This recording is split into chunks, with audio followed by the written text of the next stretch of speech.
जी sir, आपका नाम और परिचय। मेरा नाम फिरोज़ मसूलदार है। मैं राष्ट्रीय प्रेसिडेंट मुस्लिम सेवा संघ।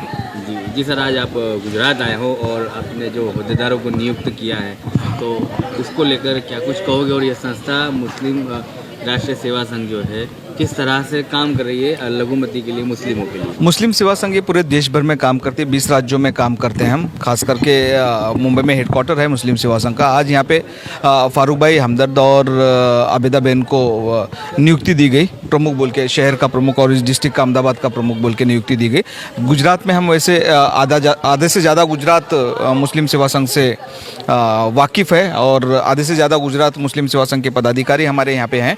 तो आज हमने अहमदाबाद जो राजधानी है गुजरात की, वहाँ पे भी अपने कदम रखे हुए हैं और यहाँ से हम सामाजिक काम की शुरुआत कर रहे हैं। हाँ, तो गुजरात में कितने समय से और कितने सालों से काम कर रहे हैं? गुजरात में पिछले 4 सालों से काम कर रहे हैं। खास करके जैसे आप बड़ौदा देखेंगे, भरूच देखेंगे या उत्तर गुजरात जितना भी है, सूरत में खास करके हमारे जो प्रदेश के अध्यक्ष हैं इकबाल बापू, उन्होंने काफ़ी डिस्ट्रिक्ट में अपना संगठन, काफ़ी तालुकों में और बाकी शहरों में अपना संगठन को फैलाया है। आज हमने राजधानी में भी कदम रखा है और इंशाल्लाह राजधानी से भी बड़ा अच्छा काम होगा, सामाजिक काम होगा, ये उम्मीद है।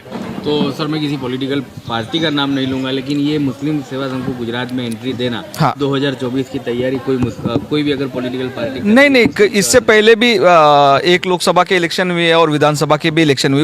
उस टाइम में भी हम गुजरात में थे। तो हमारा कोई पॉलिटिकल पार्टी से कोई कनेक्शंस नहीं है, ना कोई योगदान है। हम किसी का भी समर्थन या किसी का विरोध नहीं करते, कोई भी पॉलिटिकल पार्टी का। हम समाज के भले के लिए, समाज के डेवलपमेंट के लिए ही काम करते हैं और प्योरली सामाजिक काम करते हैं।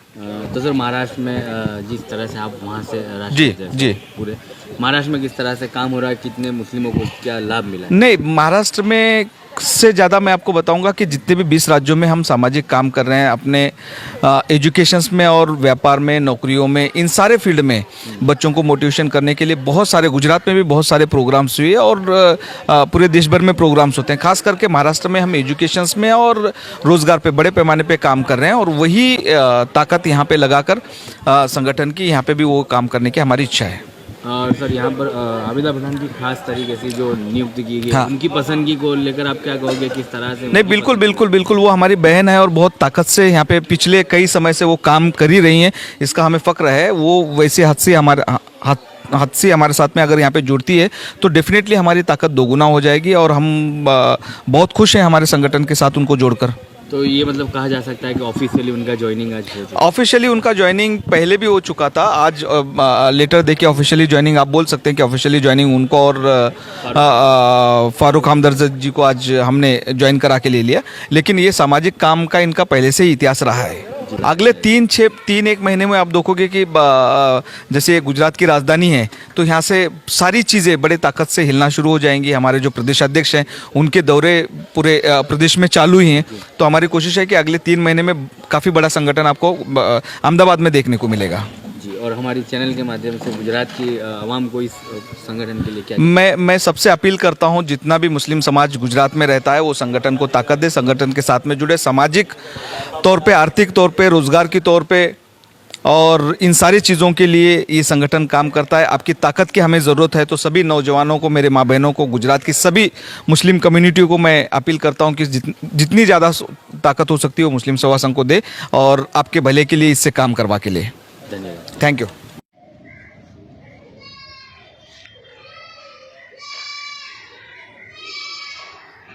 आज आपको जो मुस्लिम राष्ट्रीय सेवा संघ की तरफ से जवाबदारी सौंपी गई है, किस तरह से देख रहे हो उसे और कितना कुछ अच्छा महसूस कर रहे हो?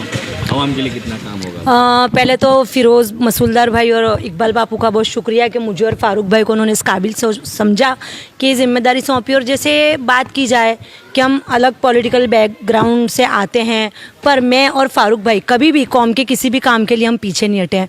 और जैसा हमारे पे विश्वास करके हमको सौंपी है तो हमारी कौम को आगे ले जाने के लिए, एजुकेशन में, आर्थिक रीत से, धंधों में सद्धर करने के लिए, महिलाओं को आगे लाने के लिए हम हमारा पूरा एफर्ट देंगे। और उसके ऊपर हमारा काम चालू है, जिसके अंदर मैं और फारूक भाई, मुस्लिम सेवा संघ और हमारे पर्सनली भी हम एक लड़कियों के लिए सिलाई ट्रेनिंग का एक कैंप भी डालना चाहते हैं। एक प्ले ग्रुप चालू करने पे भी हमारी पहल है। फारूक भाई, फारूक भाई क्या कहोगे, मुस्लिम राष्ट्रीय संघ आप दोनों के जुड़ने से मुस्लिम राष्ट्रीय संघ मजबूत हो सकता है क्या? यहाँ की आवाम भी मजबूत है? मुस्लिम सेवा संघ में इंशाल्लाह हमारी कोशिश रहेगी कि जिस तरह गुजरात के अंदर इकबाल बापू ने इसको एक परवान लगाया है, परवान पे चढ़ाया है, इस तरह हमारी भी कोशिश रहेगी कि अहमदाबाद शहर और अहमदाबाद ज़िले के अंदर मुस्लिम सेवा संघ सिर्फ मुस्लिमों के लिए नहीं है, मुस्लिमों के अलावा भी जो दूसरे SC ST लोग हैं, भाई है हमारे, हम उनके लिए भी काम करते हैं। और इंशाल्लाह हम कोशिश करेंगे कि ये बैनर के तहत हम ज़्यादा से ज़्यादा खिदमत कर सके, खिदमत एक खल कर सके। मुसलमानों का काम करना हमारा फर्स्ट प्रायोरिटी रहेगा, मगर उसके साथ साथ हम दूसरे जो पिछड़े लोग हैं उनके लिए भी काम करेंगे। और हम मुस्लिम सेवा संघ के बैनर के तले काफ़ी टाइम से छोटे छोटे गवर्नमेंट के जो योजनाएं हैं उनके प्रोग्राम करते हैं हम मोहल्ले मोहल्ला गली गली में। तो इंशाल्लाह ये जवाबदारी मिलने के बाद उस पर हम ज़्यादा फोकस करेंगे और सरकार की जो योजनाएँ हैं छेवाड़े के मानवी तक आराम से पहुंचे, उसके लिए हम पूरी कोशिश करेंगे और इंशाल्लाह उसमें हमारा ज़्यादा वक्त देंगे। और बहुत जल्द मुस्लिम सेवा संघ की अहमदाबाद शहर और ज़िले की महिला और पुरुष बॉडी के अंदर हम एक बहुत बड़ा जल्दी लिस्ट डिक्लेयर करेंगे कि हम बता देंगे कि हमने कितना बड़ा संगठन मुस्लिम सेवा संघ का अहमदाबाद शहर और ज़िले में कर दिया है। Thank you.